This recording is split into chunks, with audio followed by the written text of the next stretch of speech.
Bentrovati telespettatori di 7 Gold, canale 15 del Digitale Terrestre, una nuova puntata di Penalty come al solito che vi accompagna ogni mercoledì a partire dalle 15:20 per parlare di calcio dilettantistico siciliano.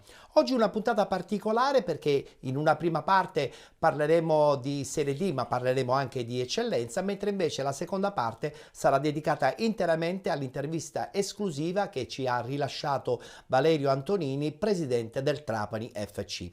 Dicevo, prima parte dedicata al campionato di Serie D, ma parleremo anche di eccellenza con l'allenatore della Leonzo 1909. Buonasera, buonasera Ettore. Ben trovato Fabrizio. Allora, intanto voglio subito parlare di questo miracolo, anche se ancora non è completa la parola, Leonzo 1909. Un altro ennesimo cambio tecnico, sei arrivato tu da un paio di settimane, insieme a te sono arrivati anche dei giocatori interessanti, la classifica si incomincia a muovere.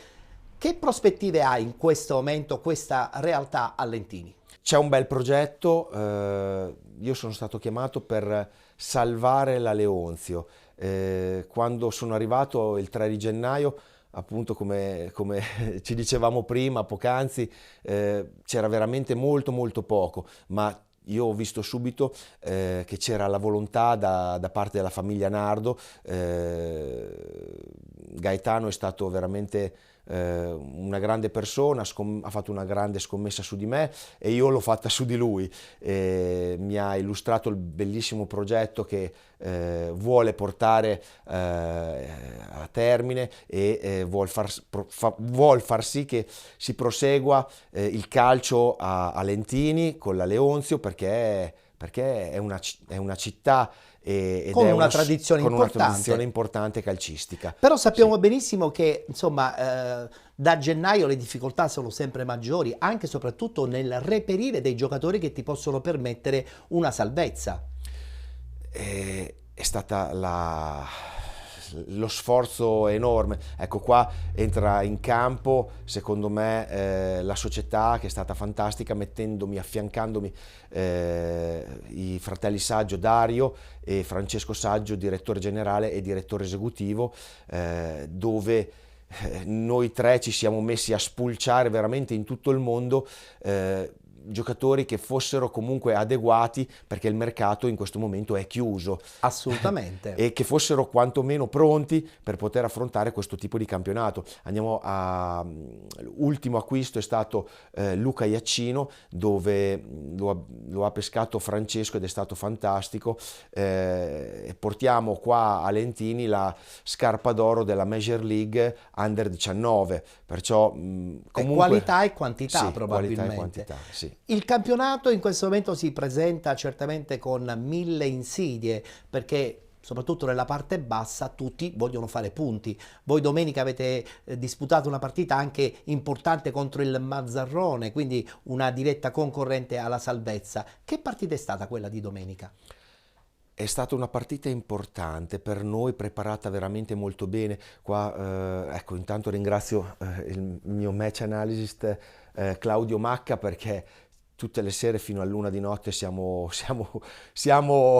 a casa sua a lavorare, sì, a lavorare, e lui mi sopporta perché sì, è abbastanza stressante anche per lui questa cosa, ma io sono venuto qua a Lentini, alla Leonzio, e c'è una full immersion di 24 ore al giorno, ed è anche questo secondo me il perché Nardo sceglie Fabrizio Daghio come allenatore, perché sono proprio qua 24 ore su 24 a disposizione della società.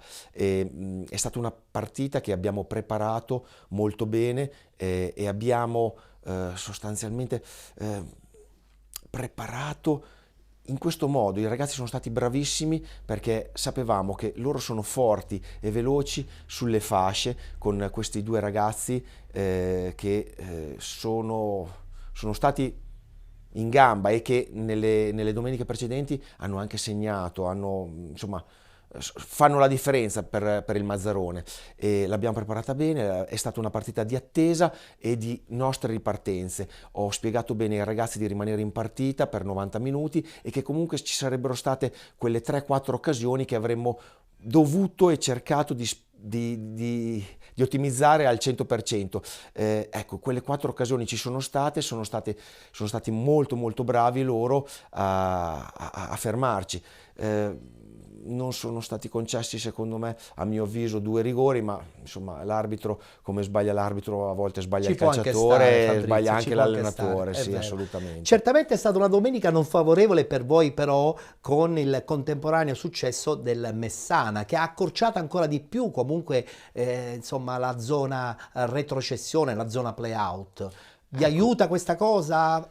Vi stimola? Ecco, diciamo che se io fossi l'allenatore della Messana sarei più preoccupato stando sotto di 5 punti, perciò in questo momento per noi questo punto qua è un punto importantissimo, perché fa sì che noi siamo a 3 punti dalla zona salvezza senza passare ai play-out, perciò vorrei far passare questo, far capire proprio a tutti quanti qual è stata l'importanza di questo punto fuori casa, non far passare, non far andare a 6 punti il Mazzarone, tenerlo a 3 punti. Noi adesso abbiamo 2 domeniche dove giocheremo in casa contro la Leonfortese e poi il Santa Croce, perciò scontri diretti, scontri diretti assolutamente, dove prepareremo benissimo la gara e dove lì dovremo fare i nostri punti per allungare e uscire da questa situazione. Adesso noi parleremo di Serie D, poi dopo comunque avremo modo di ritornare a parlare del campionato di eccellenza di questo girone B, che vede in vetta in questo momento l'Enna, credo anche abbastanza meritatamente, con questo Paternò che insegue. Vedremo come andrà a finire. Piccolo pronostico veloce: come andrà a finire secondo te tra Enna e Paternò? Ma la classifica è abbastanza chiara, no? Sì, parla chiaro. L'Enna non molla un colpo, il Paternò purtroppo ha perso il big match e secondo me, insomma, diciamo che la lancetta pende un po' più per la squadra ennese. Sì. Benissimo, allora tra poco ritorneremo a parlare del campionato di eccellenza, parliamo adesso di Serie D.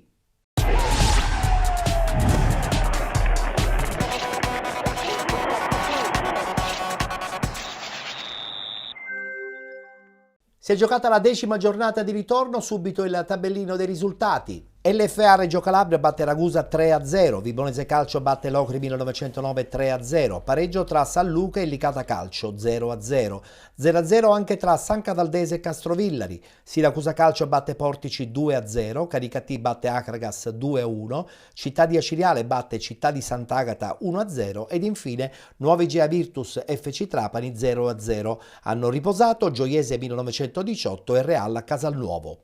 Si accorcia un po' la classifica, ma il Trapani rimane ancora leader in questo girone I del campionato di Serie D. FC Trapani con 72 punti, 61 Siracusa Calcio, con 59 Vibonese Calcio, con 46 LFA Reggio Calabria, 43 punti Città di Sant'Agata, con 42 Real Casalnuovo, 40 punti Città di Aciriale, 37 punti Ragusa Calcio, 34 Nuovi Gea Virtus, Canicattì e Licata Calcio, con 32 Lacragas, 29 San Cataldese, con 24 Portici e Locri 1909, 22 punti il San Luca, con 12 il Castrovillari, chiude la classifica la Gioiese 1918 con 4 punti.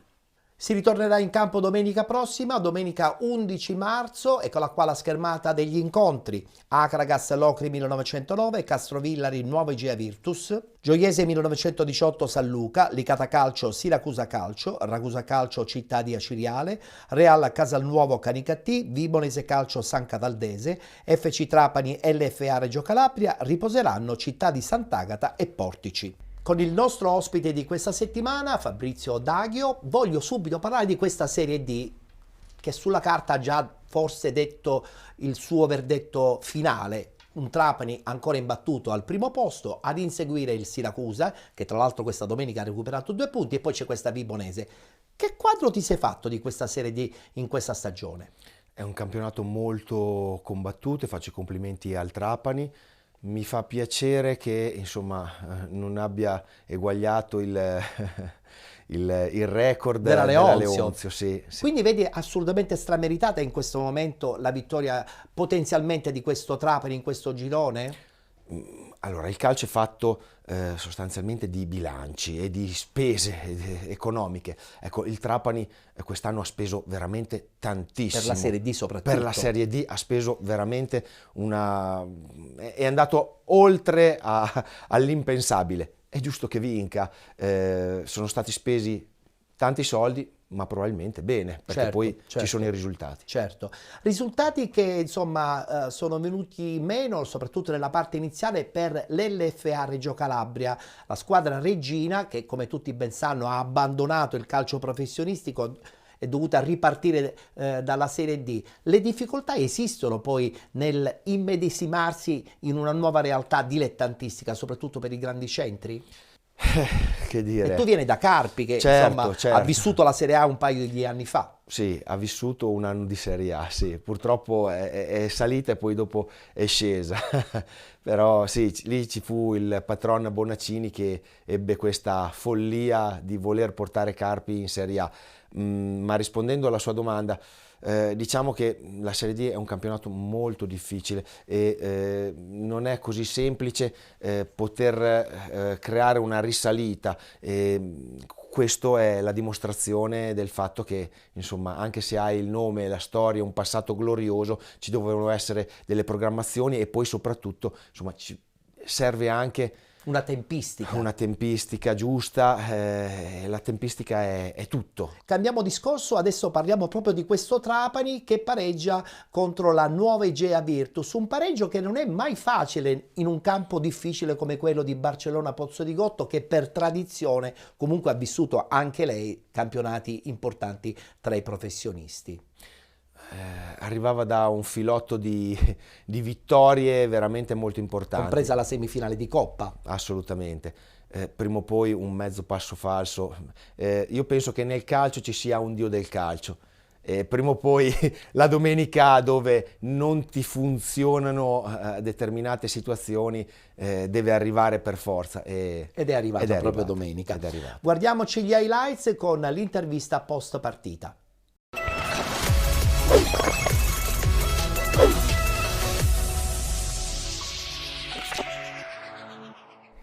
Sapevamo che era una partita complicata, sapevamo la forza dell'Igea e quindi sapevamo benissimo che sarebbe stata una partita diversa da quelle che abbiamo giocato ultimamente, dove era importantissimo l'aspetto mentale, l'aspetto fisico più di quello tecnico-tattico, anche perché il campo sapevamo che poteva metterci molte difficoltà. Nonostante ci abbiamo provato un po' a giocare, abbiamo fatto a tratti anche bene il primo tempo, potevamo fare in zona di finitura qualcosa di meglio, però io penso che la squadra ha svolto la partita che doveva svolgere per come l'avevamo preparata, quello che ci aspettavamo un episodio favorevole per cercare di mettere la palla dentro. Non ce l'abbiamo avuto, però l'importante è non aver subito. Il secondo tempo è stato più allegro, l'Igea è andata vicinissima al gol con un salvataggio sulla linea del nostro giocatore. Noi abbiamo avuto prima una palla ghiottissima con Kragel davanti proprio il portiere, è stato bravo in 2 occasioni, e più la palla di Bolcano su calcio piazzato dove la palla è uscita di un soffio sopra la traversa. Penso che sia stata una partita bella, tirata, cioè di categoria, forse anche sotto l'aspetto agonistico qualcosa in più della Serie D. Forse se mettiamo a confronto le occasioni vere e proprie da gol, forse potevamo anche meritare qualcosina in più noi, però fondamentalmente penso che il pareggio sia giusto, perché affrontare una squadra come il Trapani non è mai semplice, perché in qualsiasi momento hanno delle individualità che ti possono cambiare la partita e cambiarla. Cambiare la partita. E quindi cioè, non era semplice, però siamo stati bravi, siamo stati concentrati, siamo stati forti agonisticamente, forse un po' più di lucidità avremmo potuto fare gol, però va bene così, anche perché penso che un punto contro questa squadra in pochi l'hanno fatto, e quindi credo che sia un punto da mettere da parte con tanta felicità. Nella dinamica della partita generale io penso che il pareggio è il risultato corretto, Potevamo sfruttare forse non è meglio qualche calcio piazzato dove siamo stati precipitosi e non siamo riusciti a calciare bene la palla, però questa è una partita sporca dove si doveva portare punti a casa con l'atteggiamento. Quando alcune partite, ho detto più volte, non si possono vincere o non si riescono a vincere, una squadra forte non deve perderle, e penso che anche oggi alla fine abbiamo inviolato la porta e abbiamo portato un punto che secondo me è importante per il nostro percorso. Sono felice che comunque i ragazzi adesso stiano raccogliendo quelli che sono i frutti del lavoro, del sacrificio che fanno durante la settimana, e quindi non subire gol è sempre una cosa lieta della partita, e poi quando una prestazione del genere arriva contro questi attaccanti che sappiamo tutti che sono di categoria superiore, danno ancora più merito ai ragazzi. E fino a quando comunque la matematica non ti garantisce la permanenza in Serie D, e allora sarà dura. Ogni partita bisognerà affrontarla con questo spirito, con questa cattiveria agonistica. E la dimostrazione è che quando noi caliamo sotto questo aspetto, purtroppo non facciamo queste prestazioni così importanti.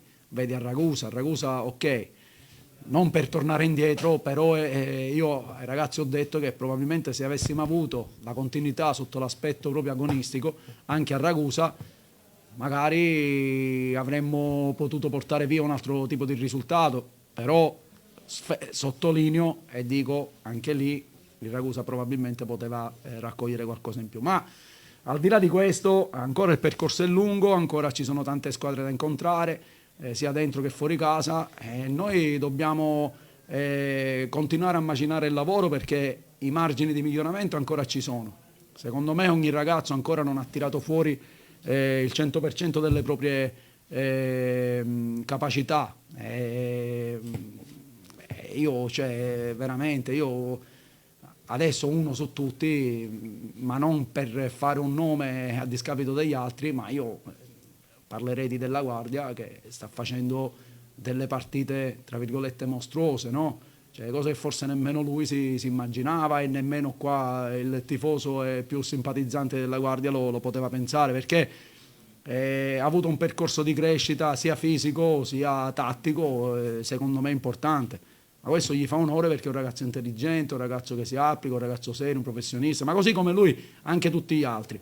Però mi va proprio di farlo perché so che è nel cuore pure dei tifosi dell'Igea, e quindi è giusto farlo presente.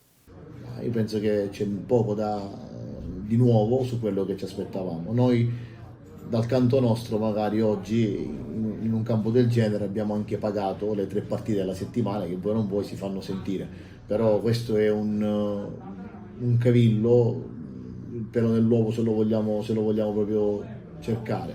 Però io devo essere soddisfatto perché la squadra si è adattata bene alla gara, siamo in partita, abbiamo lottato, i ragazzi hanno lottato palla su palla con ferocia, come abbiamo battuto colpo su colpo l'atteggiamento anche dell'Igea, quindi ci godiamo questo punto che per noi è un punto che muove la classifica. Sicuramente, ho detto un attimo fa, l'obiettivo nostro era quello di vincere, però alcune partite quando non si possono vincere da grandi squadre si gestiscono e si porta a casa il risultato.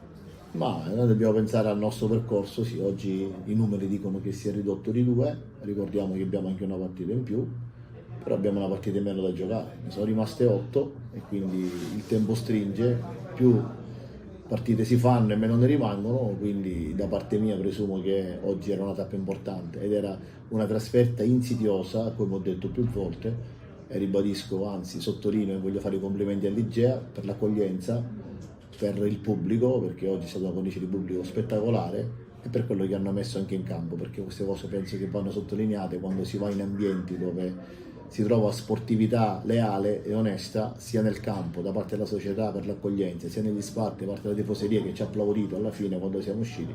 Penso che questa è la giornata dove lo sport vince sicuramente.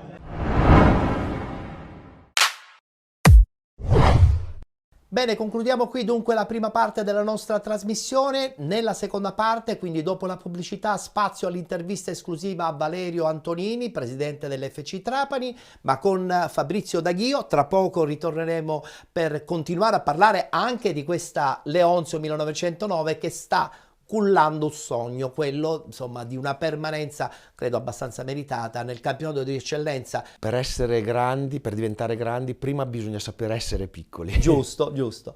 Ci fermiamo qui, c'è la pubblicità, a tra poco.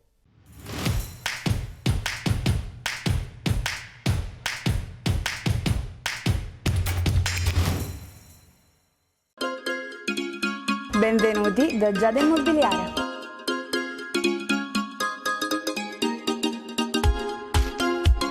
La professionalità come punto di partenza, la qualità dei servizi come riferimento essenziale. Tutto questo è Giada Immobiliare di Giuseppe D'Antoni.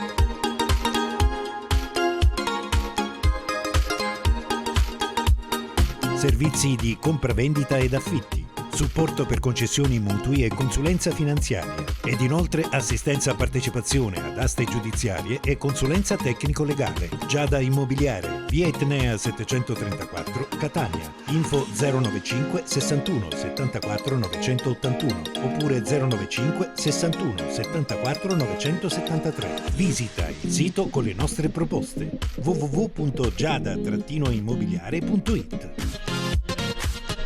Giada Immobiliare, insieme a te per comprare e vendere.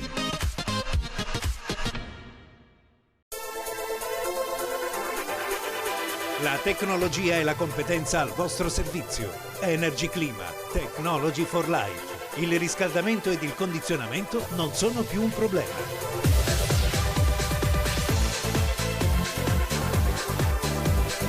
Da Energy Clima, servizio, qualità ed efficienza nel montaggio e smontaggio. Ed inoltre smaltimento del vostro vecchio impianto. Energy Clima, soluzioni uniche per il riscaldamento solare e fotovoltaico. Da Energy Clima, le marche più prestigiose del settore. Climatizzazione Fujitsu, Hisense, Baxi, Mitsui, Toshiba, Clivet. Energy Clima, assistenza completa, dalla manutenzione al bollino di verifica della vostra caldaia.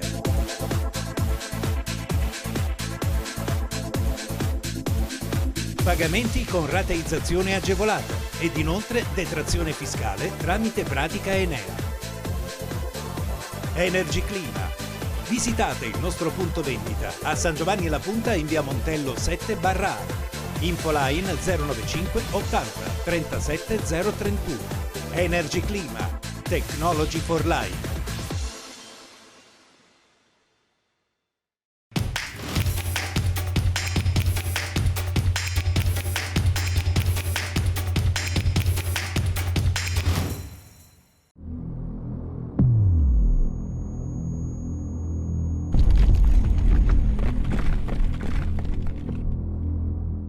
Eccoci rientrati dopo lo spazio pubblicitario, siete con Penalty, tutto il calcio di cui il calcio vero non parla mai.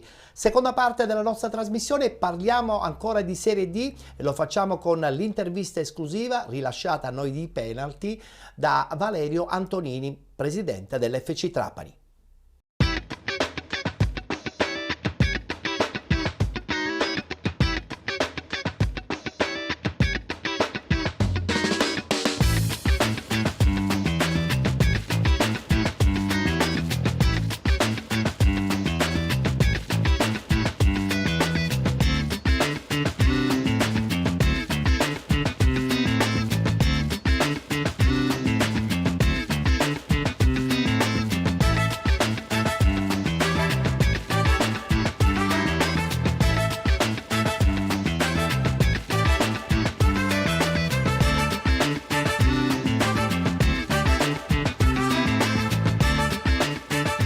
Classe 75, tifoso laziale, amico personale di un grande Diego Armando Maradona, ma soprattutto un imprenditore di successo. Oggi a Penalty il nostro faccia a faccia è con il presidente dell'FC Trapani, Valerio Antonini. Buonasera a tutti. Buonasera Presidente, la vedo raggiante come la sua bellissima stagione qui a Trapani. È contento di tutto quello che sta accadendo? Assolutamente sì, in linea con i progetti di inizio stagione, mi avevano dato del pazzo, avevano detto che era impossibile vincere il campionato a marzo, e invece noi probabilmente lo vinceremo a fine febbraio.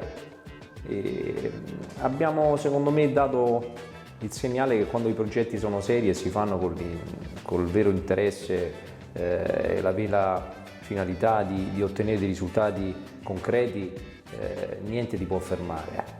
Abbiamo avuto delle circostanze certamente fortunose nelle ultime partite, soprattutto le vittorie all'ultimo minuto a Casalnuovo, la vittoria in Coppa Italia, però sono la dimostrazione che la squadra ogni partita la gioca per vincere, quindi non c'è mai un'occasione, non c'è stata mai un'occasione durante tutta la stagione in cui i giocatori non hanno dato il massimo per ottenere la vittoria. Abbiamo fatto 22 su 24 in campionato, abbiamo vinto 3 partite in Coppa Italia.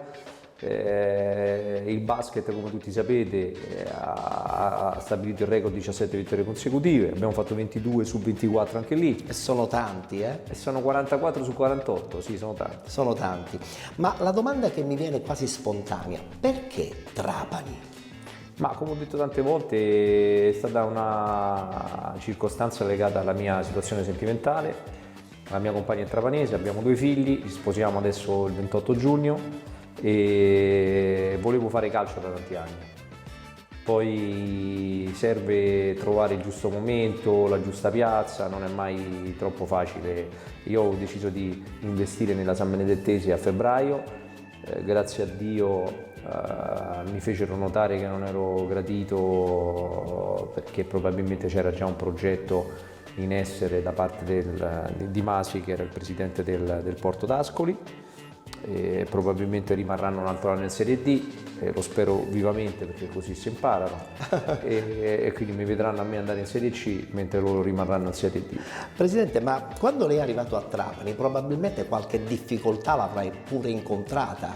Qual è stata quella che ha dovuto impiegare più tempo per cercare di superarla, per raggiungere i suoi obiettivi?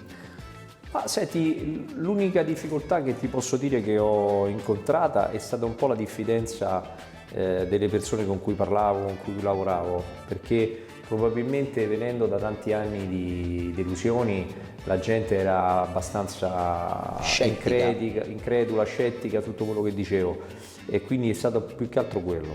Però il ruolo mi ha consentito anche di bypassare lo scetticismo, perché quando sei il presidente sei quello che finanzia tutto, è chiaro che poi alla fine gioco forza ti seguono tutti. È chiaro che i risultati hanno aiutato soprattutto nella fase iniziale, perché abbiamo cominciato sia calcio che basket vincendo praticamente tutte le partite e questo ha creato un entusiasmo, un'onda grande che ci stiamo portando dietro. Assolutamente. E adesso, dopo aver costruito questo straordinario carro armato che è il Trapani Calcio, lei pensa un po' di emulare anche il Catania della scorsa stagione?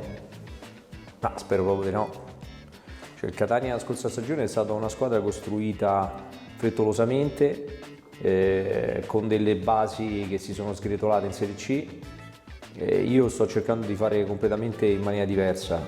Io ho comprato già una serie di giocatori per l'anno prossimo, che ovviamente in questo momento non possiamo confermare per ovvie ragioni. Certo, ancora la stagione in corso, ma abbiamo già degli accordi verbali con loro e sono già 9. E quindi abbiamo avete già buttato le basi. Abbiamo impostato quelli che sono i giocatori che dovranno rimanere, che si meritano di rimanere. In generale io ho deciso di comprare 15-20 giocatori in più di quelli che serviranno, che saranno tutti giovani del 2005, 2006, 2007, che serviranno come asset determinante per la crescita immediata della società, che poi daremo in prestito o in Serie C o in Serie D e che diventeranno nell'arco di 1 o 2 anni portafoglio importante di crescita patrimoniale. È stata studiata tutta la storia di questo Trapani a tavolino probabilmente, no?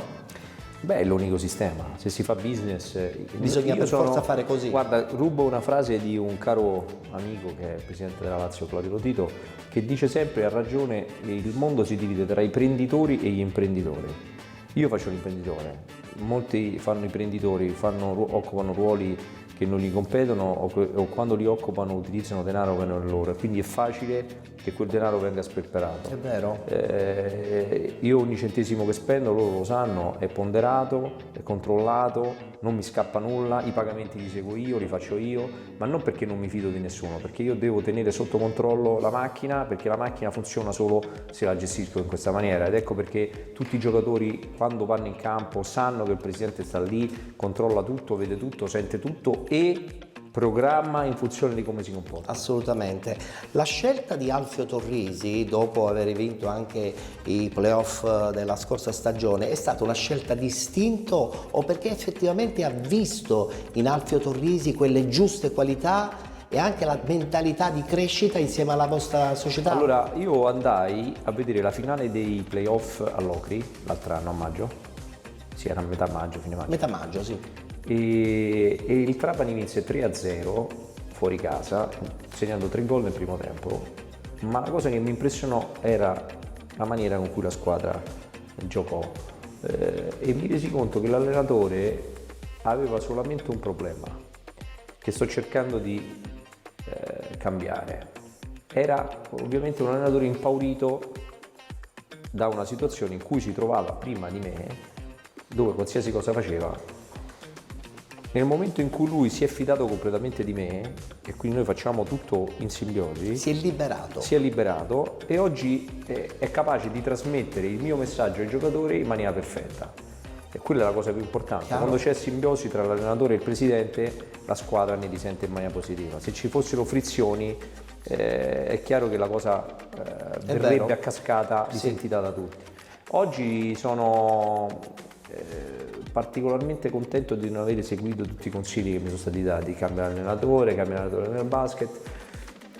Ho fatto quello che la mia testa mi ha detto e continuerò a farlo, perché poi alla fine se devo prenderla con qualcuno preferisco sbattere la testa io al muro. Condivido questa scelta, Presidente. E quindi sono molto contento perché soprattutto l'uomo sta crescendo e sta diventando un allenatore, l'allenatore che io voglio che lui diventi. Quando parliamo di basket, parliamo di calcio, in mente viene subito il Barcellona, no? Questo binomio dove il coinvolgimento della città è a 360 gradi, Barcellona sappiamo benissimo cosa ha costruito. Parte da là un sogno basket-calcio Antonini? Non è partito così, però lo è diventato. È stato molto casualità, diciamo, perché io avevo comprato tutte e due le squadre. Però poi nel momento in cui io ho avuto quelle 2 settimane per rifletterci, mi sono reso conto che era un'occasione irripetibile, perché, e questo ritorna un po' a quello che ti ho detto prima, l'imprenditore e l'imprenditore. L'imprenditore vede dove gli altri non vedono. Io sapevo che questa squadra stava in A2, aveva la possibilità, vincendo il campionato, di andare tra i professionisti, quelli seri, perché Serie A. La categoria che conta, diciamo. E avrebbe pure trascinato tutto il fenomeno Antonini, lo chiamo fenomeno Antonini per farvi capire che ovviamente faccio riferimento a tutte e 2 le squadre, avrebbe trascinato inevitabilmente anche il calcio. Ed è il motivo per cui credo che mai sia stata data la Serie D così tanta importanza come è stata data quest'anno. È vero. Perché si è riconosciuto che il lavoro che abbiamo fatto è un lavoro straordinario, unico, forse irripetibile, dove 2 squadre gestite dalla stessa proprietà e dallo stesso uomo stanno distruggendo qualsiasi record esistente e hanno creato i presupposti per cui il prossimo anno tutte e 2 siano promosse, e con una doppia promozione chiaramente l'indotto, che è la città, avrebbe un beneficio assolutamente straordinario. Indotto però che a questo punto avrebbe possibilmente qualche problema, soprattutto per il vostro stadio attuale.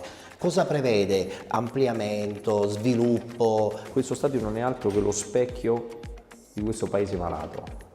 Io sono stato 10 anni all'estero e quella probabilmente è la mia più grande fortuna, e anzi consiglio a tutti i giovani di fare un'esperienza di almeno 5 anni. Servono poi per i confronti, certo. No, ma non è solo un fatto di confronti.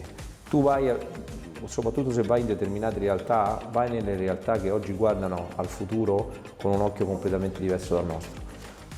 Il mondo va verso una direzione che è esattamente l'opposto di quello che noi facciamo qua in Italia. Si va verso una defiscalizzazione quasi completa delle società, le persone fisiche devono essere defiscalizzate in quasi tutti i paesi ricchi attuali. Se lei vede la graduatoria delle 10 città più ricche del mondo, da Dubai a Singapore a Miami, vede che tutte quante hanno un unico indice diciamo, che le lega, che è la defiscalizzazione. Quando tu hai un'impresa come in Italia e paghi il 60% di tasse sul profitto, significa che tu fino al 15 agosto non guadagni. Questa cosa è impossibile, è anacronistica. Diventa problematica, è figlio di un mondo che non esiste più. Oggi bisogna defiscalizzare, bisogna creare l'opportunità per cui l'imprenditore defiscalizzato investa nel territorio e dia da lavoro, dando magari un aumento di salario, perché se risparmia può pagare 2.500 euro invece che 1.600 euro a un dipendente, perché chiaramente risparmiando da un lato è nelle condizioni di poter pagare più stipendi. Ma queste cose non sono neanche prese in considerazione, perché c'è proprio un problema di fondo sociale enorme che non è superabile nel breve periodo. Lo stesso governo che è attuale, che è un governo di centrodestra, dove uno si aspetterebbe magari ragionamenti di questo tipo, invece crolla miseramente su questi temi, perché non c'è la possibilità oggettiva nel breve periodo di fare un cambiamento radicale psicologico, perché questo è un cambiamento psicologico di visione del futuro, mentalità, che vada in questa direzione. Beh, vedremo cosa succederà allora sotto questo punto di vista. Quindi per lo stadio cosa succederà? Lo stadio siamo curiosi. Mi riallaccio a quello che stavo dicendo. Questo stadio è figlio di questa realtà. Sì. Perché è uno stadio completamente fuori da ogni grazia di Dio. Io ci ho investito già 3 milioni per metterlo completamente ristrutturato ed è uno stadio oggi veramente grazioso, dove si vede a vedere la partita, però è uno stadio non funzionale. L'obiettivo è quello di chiudere l'accordo con il libero consorzio di Trapani per l'acquisizione dei 99 anni di diritto di superficie. Siamo nella fase finale di questa trattativa, chiaramente poi ci sarà un bando e quindi parteciperemo al bando sperando di essere la società aggiudicatrice del bando. Successivamente io ho già il progetto pronto, se ne sta occupando tra le altre Invitalia, che sta aspettando che io mandi il progetto che sta realizzando Ernst Young. Quindi parliamo di entità nazionali di grande livello che stanno supportando la mia idea. Il progetto sarà più o meno un investimento intorno ai 25-28 milioni di euro, che prevederà la completa ristrutturazione e ampliamento dello stadio per portarlo tra i 19 e i 21 mila posti completamente seduti e coperti, con un impianto fotovoltaico. All'interno ci sarà supermercato, ci sarà centro commerciale, ristoranti, ci sarà un parcheggio, ci sarà uno stadio che sarà funzionale alla città, ma anche al progetto. Ma soprattutto sarà funzionale ad avere quegli introiti che servono per mantenere la squadra a certi livelli. E quindi dopo lo stadio, ma sicuramente lei già ci sta pensando, nasceranno nuovi dirigenti con la mentalità Trapani, si svilupperanno probabilmente anche nuovi uomini che aiuteranno alla crescita. Ma guarda, hai fatto una domanda intelligente.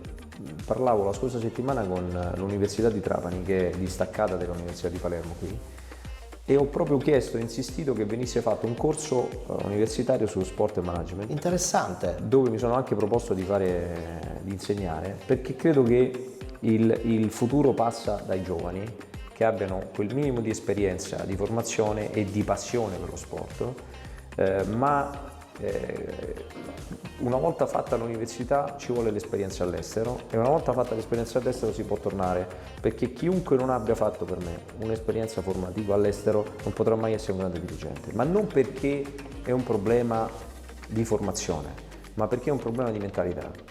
Non c'è la possibilità, non avendo vissuto all'estero, non essendosi confrontati con altre realtà, non avendo avuto l'opportunità di interagire con quelli che oggi funzionano. Perché mentre il nostro sistema calcio perde 116 milioni di euro l'anno netti tra tutte le squadre di Serie A, e parlo solo di Serie A per non parlare di Serie B e Serie C, dove la situazione è disastrosa. È drammatica, direi. Noi abbiamo campionati dove si guadagnano tra i 200 e i 500 milioni di dollari l'anno, penso all'MLS americana, dove i diritti televisivi, dove un campionato che viene visto solo negli Stati Uniti, i diritti televisivi sono 10 volte quelli nostri. Allora c'è un problema di fondo. Chi è che gestisce tutta questa macchina? Gli uomini. Gli uomini che probabilmente non sono in grado di farlo, e quindi ecco perché oggi l'Italia, che potrebbe essere secondo me il campionato nettamente più importante e più prestigioso al mondo, non capisco come la Premier League sia diventata più importante di noi, visto che 25 anni fa tutti i più grandi giocatori del mondo venivano da noi. In Italia, è vero? Io, come hai detto giustamente all'inizio, ho avuto un rapporto personale, privilegiato per 20 anni con il più grande giocatore di tutti i tempi. E Diego mi diceva sempre la stessa cosa. Quando io giocavo contro Gullit, contro Van Basten, contro Platini, contro Matteus. Dove stanno oggi? È vero, è vero, è vero. Se la squadra più forte della Serie A è l'Inter, che 25 anni fa con questa squadra che oggi non arriverebbe neanche ottava, è chiaro che ti dà la misura della pochezza. Beh, è cambiato tutto il tasso tecnico, è scivolato. Miseramente sceso. Ho visto e sentito in una sua dichiarazione che lei è un po' scaramantico. No, tutt'altro. Guarda, io sono l'anti-scaramanzia per eccellenza. No, perché se no la domanda che io le dovrei fare è della serie: ma se lei è scaramantico, come mai ha deciso già a dicembre di dire che avrebbe vinto il campionato? Proprio perché è così, ti sconfesso. Io non sono scaramantico, attento. Io ho delle cose che mi danno fastidio e che non voglio vicino a me. Però fondamentalmente penso sempre che la scaramanzia faccia parte di una debolezza che io non credo di avere, non sento di avere. Sono molto determinato in quello che faccio. Alla fine, sai, nella vita c'hai due strade, lo dico sempre, o fai quello che sta lì, aspetta seduto sul fiume che gli passa l'occasione, oppure l'aggredisci. Io ho sempre aggredito tutto nella vita, in maniera positiva ovviamente, cercando di ottenere risultati. Sono molto onesto, ci piace questo suo atteggiamento, glielo dico con molta onestà. Quindi la parola investire è diventata un po' il credo anche del suo percorso qui a Trapani. Poc'anzi parlavamo dello stadio, ma un centro sportivo per il settore giovanile probabilmente potrebbe essere la giusta situazione per una crescita anche e soprattutto dell'ambiente dei ragazzi. Il problema è che bisogna avere delle tappe, non si può fare tutto insieme. Giusto. Noi abbiamo oggi fatto, credo, con dei tempi record, tutto quello che voi avete visto qui. La fase successiva è lo stadio e la terza fase sarà il centro sportivo. Bene. Ma non perché io non abbia interesse nel settore giovanile, ma investire in un centro sportivo significa oggi investire tra i 40 e i 60 milioni di euro, il che significa avere prima creato quell'indotto sufficiente a poter ripagare un indebitamento di questo tipo. Oggi una società del genere come la mia non può avere 60 milioni di euro in testa, perché per quanto io sia l'imprenditore capace di ripagare quell'investimento, diventerebbe una cosa in capo a me e non alla società. Devo creare i presupposti per cui la società diventi finanziariamente in grado di pagare un investimento come quello. Quindi parliamo di step dopo step. Assolutamente. E questa sicuramente saranno certamente funzionali ai risultati che la squadra otterrà, perché un conto che rimaniamo in Serie C, un conto che se l'anno prossimo riusciamo immediatamente ad andare in Serie B, quello sarebbe il vero colpo, il colpo di teatro che io voglio. Lì sto lavorando, per quello io sto lavorando da gennaio per identificare quei 30-40 giocatori che possono inserire nel mio nucleo e su cui scegliere i migliori 25 per fare il campionato. Voglio un po' cambiare argomento e chiederle cosa le piace della Sicilia, ma soprattutto cosa non le piace dei siciliani. Ma la Sicilia credo che rispecchia molto il mio modo di essere, perché innanzitutto qui c'è il sole. Vero. Lei non so come la vede, ma per me il sole è qualcosa di fondamentale, è l'energia, è la vitamina D per eccellenza, e quindi io senza sole, io ho vissuto 2 anni a Londra, mi sarei suicidato. Per quanto Londra sia la capitale degli investimenti, ho lavorato, tuttora ho l'ufficio nella piazza dove vengono investiti più soldi al mondo, che è Berkeley Square, dove girano oltre 1,5 triliardi di dollari di investimenti, non biliardi, triliardi. Numeri da sogno. Eppure Londra è una città che dopo 4 giorni ti stanca. Qui non ti stanchi, perché le distanze sono a misura d'uomo, la qualità della vita è eccezionale, i costi sono irrisori rispetto a quelli che sono i costi di una vita in una metropoli come quella. E poi la sua compagna è trapanese. La mia compagna è trapanese, i miei figli sono di fatto trapanesi, ma ho trovato un tessuto sociale che mi piace molto, perché c'è molta gente per bene, ci sono dei valori che un po' fuori dalla Sicilia si sono persi. Ma avrà incontrato sicuramente qualche siciliano che non le piace? Assolutamente sì, perché poi in tutte le cose c'è sempre il marcio. Ma sai, quello però credo che faccia parte un po' dell'indole umana, che si ascevra un po' dal territorio da dove vieni, è parte dell'invidia sociale, dell'invidia umana che c'è, e quella la percepisci a Roma, a Milano, a Napoli. È vero, quella si percepisce ovunque. Quindi non ne faccio invece credo che qui ci siano, per esempio la mia compagna è una donna con dei valori familiari incredibili, con un grande rispetto della famiglia, e questa cosa per esempio noi, io avendo vissuto tanto all'estero, dove invece ci sono divorzi, è un po' più si discioglie facilmente quel maniera feeling. quasi immediata, no? È vero. Presidente, un po' tutti abbiamo dei sogni nel cassetto, ma il suo cassetto è già pieno? Mai. Il giorno che ci avessi il cassetto pieno Quindi è pronto per nuove sfide anche dalle... Ma già qua le abbiamo, no? Come? È vero, è ne vero. abbiamo tante, io ne ho tante che in questo momento parlarne mi sembra prematuro, però chiaramente come lei sa io ho acquisito la televisione Telesud, sì. Sto cercando di fare investimenti sul territorio in vari settori e ho in progetto con la mia società a Londra di fare grossi investimenti in Africa e quindi sono stato in questi giorni appunto in riunione con alcuni grossi fondi di investimento per realizzare alcuni progetti di mulini sul territorio africano e in aree dove io so che ci potrebbe essere, c'è grande domanda e grande scarsità di questo. E ho in mente di fare operazioni anche di beneficenza perché ho visto con i miei occhi molta sofferenza. Soprattutto in Africa, certamente. Ma non solo in Africa, io ho lavorato in tutti i paesi più poveri del mondo. Ho lavorato a Cuba, ho lavorato in Venezuela nei periodi più brutti e più bui di un paese che sarebbe la prima riserva di petrolio del mondo, eppure ho visto con i miei occhi bambini guardare nell'immondizia per cercare da mangiare. Ho visto cose che insomma veramente disarmanti e quindi ho sempre sperato di poter fare qualcosa. So che non riuscirò a fare quasi niente perché però la è determinazione lo aiuterà sicuramente. Però magari identificare quella cosa che mi possa dare un minimo di serenità e sapere che almeno ci ho provato è un po' l'ultima cosa che mi rimarrà da fare. Infatti ci piace anche la frase che lei ha inserito all'ingresso dello stadio, io ci credo. E è stata la frase della campagna... infatti della campagna promozionale di questo nuovo impegno suo qui a Trapani, e questo i tifosi lo hanno, come ha detto bene lei all'inizio, percepito, lo hanno fatto loro. Ma in maniera quasi clamorosa. Io avrò forse 200-250 video di famiglie intere che fanno il gesto io ci credo col dito, tanti venivano qui a fare l'abbonamento e si facevano le foto e ce le mandavano. Sì, c'è stata una grande... Ma sai, la gente si è identificata nel progetto, sì, perché vede nel progetto quell'ancora di cambiamento che sa benissimo che la politica locale, regionale è impossibilitata a fare. 1 perché non ci sono le risorse finanziarie, 2 perché il territorio è quello che è, 3 perché i politici sono quello che sono. E quindi quando arrivi alla conclusione di questo speri sempre che eventi secondari, paralleli, possano modificare tutto, il territorio. È vero. E, ritornando al discorso calcistico, campionato, coppa e scudetto, il sogno triplete è credo un sogno troppo grande? No, perché la sua determinazione ci fa capire che è un obiettivo chiaro.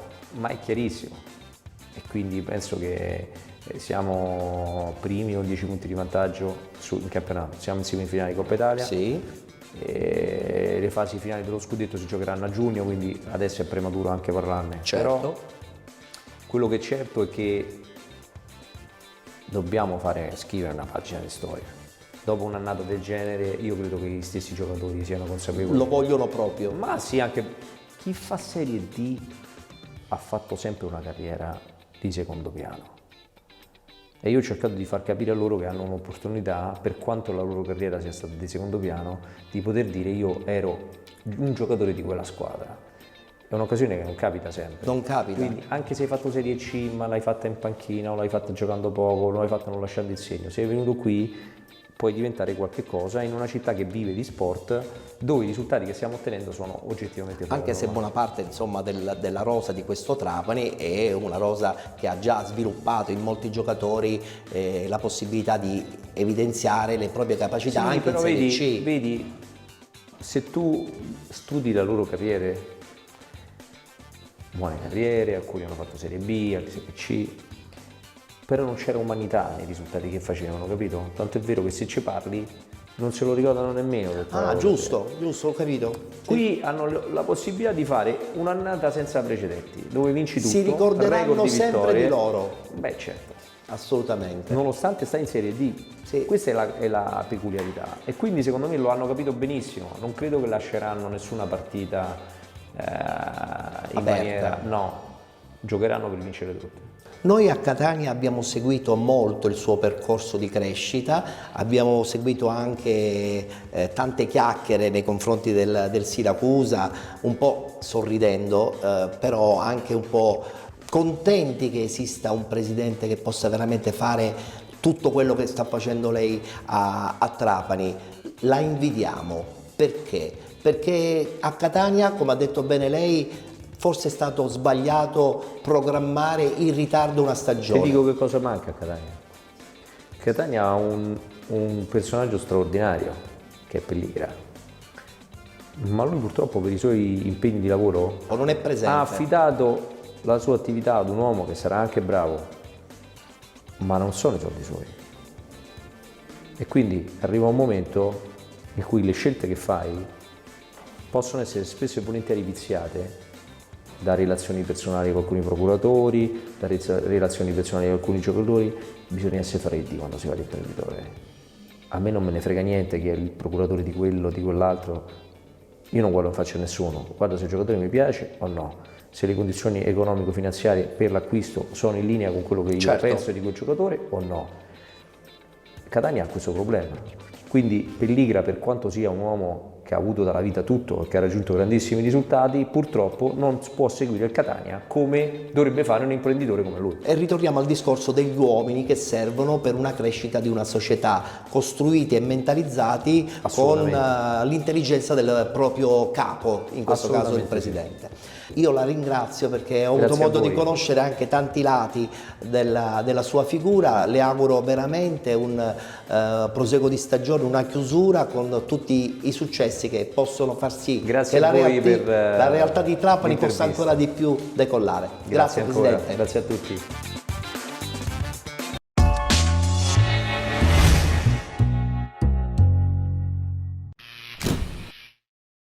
Il successo di una società è sempre spesso legato ad un presidente. Io credo che Valerio Antonini in questo momento, con la sua immagine così forte e determinata a Trapani, ha regalato e sta regalando un sogno a tutti i trapanesi. Non so se sei d'accordo, Fabrizio. D'accordissimo. È un presidente che tutti vorrebbero avere. È un presidente che tutti vorrebbero avere. E io credo che insomma costruire quello che sta costruendo in questo momento Valerio Antonini a Trapani è di buon auspicio per le altre realtà che pian pianino vogliono costruire un loro percorso anche nel calcio professionistico. Ma sicuramente c'è un'ottima programmazione. Il presidente non lo conosco, però sta dimostrando insomma tutto il suo valore nella competenza del scegliere gli uomini giusti nei posti giusti, che stanno portando poi a ottimi risultati. Allora chiudiamo la trasmissione ritornando a parlare della Leonzio 1909. Adesso vi aspettano queste due partite importanti per il vostro percorso di salvezza. Ci sarà un'alchimia particolare? Avrete bisogno di nuovi stimoli per portare 6 punti che possono diventare pesantissimi per la vostra classifica? Ecco, questo mi ha fatto un assist bellissimo, Ettore. In queste settimane di grande difficoltà, insomma, è giusto non nascondersi dietro a un dito. Diciamo che i tifosi sono venuti, ma non sono stati innumerevoli come la piazza di Lentini insomma dovrebbe avere. Sono contento perché contro la Messana si è riaffacciata la curva finalmente, ringrazio tutti i ragazzi. Sta scattando un po' di fiducia forse? Sì, la curva c'è stata, li ho sentiti e li ringrazio. Sappiate che io personalmente ce la sto mettendo tutta, i ragazzi ce la stanno mettendo tutta, la società vorrebbe questo riavvicinamento ai tifosi. Capisco che quest'anno è di sofferenza, però mi sento di parlare anche a nome di Gaetano Nardo in questo momento. Lui sarebbe il primo ad essere contento in una riconciliazione e avere in queste due partite la curva piena per sostenere la Leonzio, perché c'è un progetto importante che farà sì che insomma darà grandissime soddisfazioni soprattutto a loro, ai tifosi. Anche perché, diciamolo pure, questo 12° uomo in campo è proprio il tifoso. È fondamentale. È fondamentale, soprattutto quando c'è da vincere delle partite che sono giuste per qualificarsi magari per posizioni importanti in classifica. Assolutamente. Fabrizio, ti ringrazio per la tua presenza. Noi comunque ci vedremo domani, perché domani nella trasmissione del giovedì parleremo proprio specificatamente dei 2 gironi del campionato di eccellenza, dove in questo momento la Leonzio nel girone B sta dimostrando di avere voglia di rimanere in categoria. Grazie Fabrizio. Chiudiamo qui la puntata odierna della nostra trasmissione. Ci rivedremo domani sul canale 19 del digitale terrestre di TVM Palermo per parlare appunto di eccellenza, ma anche di promozione e di prima categoria. Grazie per essere stati con noi. Appuntamento a domani.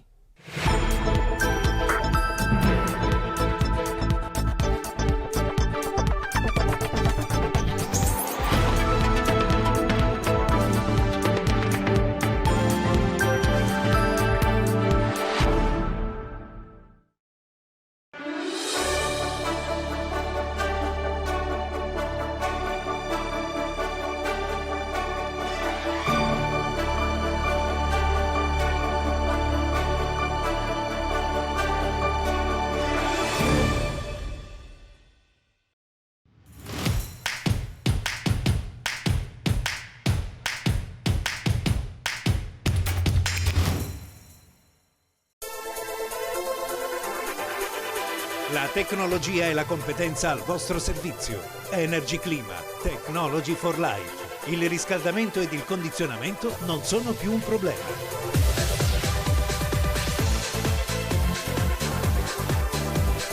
Da Energy Clima, servizio, qualità ed efficienza nel montaggio e smontaggio.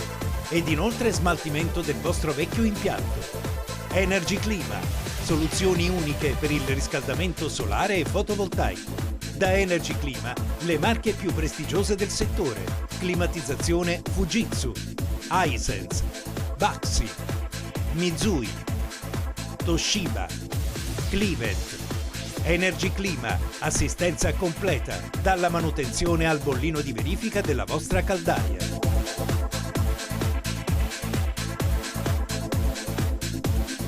Pagamenti con rateizzazione agevolata ed inoltre detrazione fiscale tramite pratica Enea. Energy Clima. Visitate il nostro punto vendita a San Giovanni La Punta in via Montello 7/A. Infoline 095 80 37 031. Energy Clima. Technology for Life. Benvenuti da Giada Immobiliare.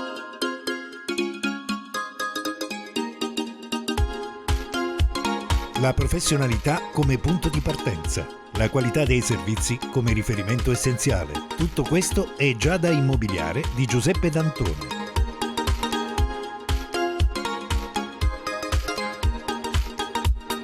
Servizi di compravendita ed affitti, supporto per concessioni mutui e consulenza finanziaria ed inoltre assistenza a partecipazione ad aste giudiziarie e consulenza tecnico-legale. Giada Immobiliare, via Etnea 734, Catania. Info 095 61 74 981 oppure 095 61 74 973. Visita il sito con le nostre proposte www.giada-immobiliare.it.